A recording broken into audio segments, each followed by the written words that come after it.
Hi, Professor Charlie Evans here. I thought today I'd talk a little bit about the late Middle Ages. There's a variety of topics that I could focus on, but I thought that I'd talk a little bit about the Black Plague this morning. And more specifically, I'd like to focus a little bit on statistics, the death count involving the Black Plague. First, let's just review a couple basic facts about the Black Plague. And the first thing that you should know is that the Black Plague didn't suddenly appear in 1347 in history. It had been around before 1347, and it has been around since 1347. There have been outbreaks of the plague throughout the centuries after the 14th century, and there were outbreaks of the plague before the 14th century. Um, there were also outbreaks of other diseases and epidemics of other diseases in history, but we're really focusing here on the Black Plague. The disease reached Europe, reached the Mediterranean in 1346 from the Black Sea, from the Crimea. We don't have to go into all the details, but once reaching the Mediterranean, the plague spread slowly northwards, mostly as a result of trade and shipping. The rats and the disease could spread more easily through on ships, and so gradually it spread through the Mediterranean, then into France, then England, and then northward into Scandinavia and Russia. And so within about 5 years of its appearance in Europe, it was existent throughout Europe. There are three types of the plague: the bubonic, the pneumonic, and the other word there. We're not really going to talk about those, but we're just going to focus a little bit on the impact of the plague. So some statistics about the plague. Excuse me. First, it's pretty clear that a lot of people died. And they often died in pretty horrendous circumstances, terrible suffering. A death could be quick, it could be within a matter of 12 to 24 hours, or death could come after 4 or 5 days, depending on how strong an individual was or complicating matters. But a lot of people died.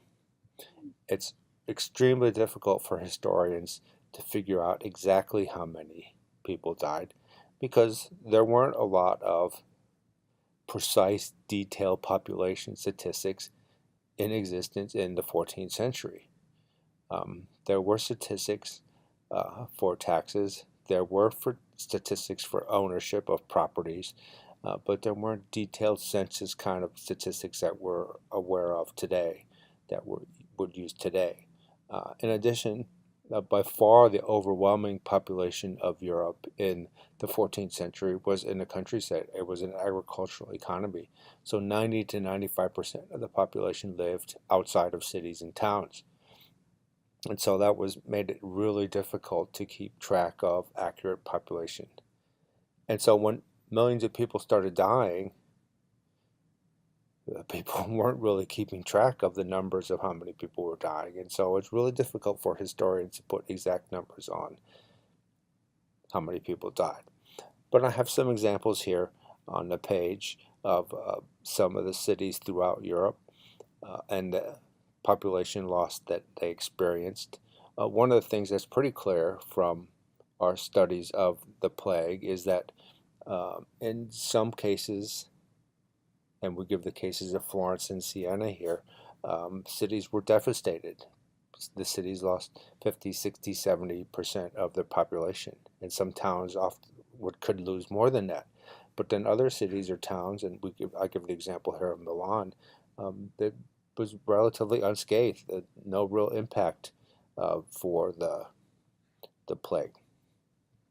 As historians have tried to calculate, and these calculations have become more complicated and more complicated as we brought different kind of research instruments to bear in the late 20th century. Uh, one of the For a long time, people thought that maybe a quarter to a third of the population of Europe died as a result of the plague. But estimates have ratcheted upwards in recent years as historians have taken a closer look at the actual impact and the possible numbers. And it's kind of generally accepted now that maybe 50, more likely 60% of Europe's population died as a result of the plague. And this wasn't not all in one year. This was over about a 3, 4, 5 year span of time. But that brings us to like 50 million people dying. That's a really, really high number. That's close to the number of people who died in World War II. Not quite reaching that number, but still 50 million, 60% of the population. That's an awful lot of people to bury and take care of as they're dying. And so the last note that I have there is that it took really a long time until the pre-plague population of Europe was reached again in Europe. Just some last thoughts about the impact of the plague. An enormous impact on the church. Monks were out in the front lines dealing with the plague. They were trying to comfort people, they were trying to treat people, and they were burying enormous amounts of people. And the fact that monks lived in monastic communities also made them vulnerable to the plague. And so one of the things that happened was a lot of people in the church died as a result of the plague. And we could also say that the kind of, in a way, the intellectual level of the church decreased as a result of the plague because it lost such a large percentage of its population. In the short term, over the century or so, it's clear that the plague depopulated towns. People fled towns, people fled cities, people fled to the countryside. And what that did, though, was that when the plague kind of passed and the danger of the plague passed, that there were a lot of, what's a good word, open spots for people to move into the cities. There were jobs in the cities. There were occupations that could be profitable occupations that could be accomplished in the cities. And so people then fled the countryside to move into the cities because there were jobs available. And so that contributed to the gradual end of feudalism in the 14th to 15th centuries. The other thing I noted here as the impact of the Black Death, of course, was the fascination with death. There were like so many dead people, and death was everywhere. Death was like part of, you didn't know how quickly the contagion would spread, that some people would start dying. People were fascinated with death, kind of in a mystical and spiritual way too, not just with the practical thing of having to deal with all the dead bodies.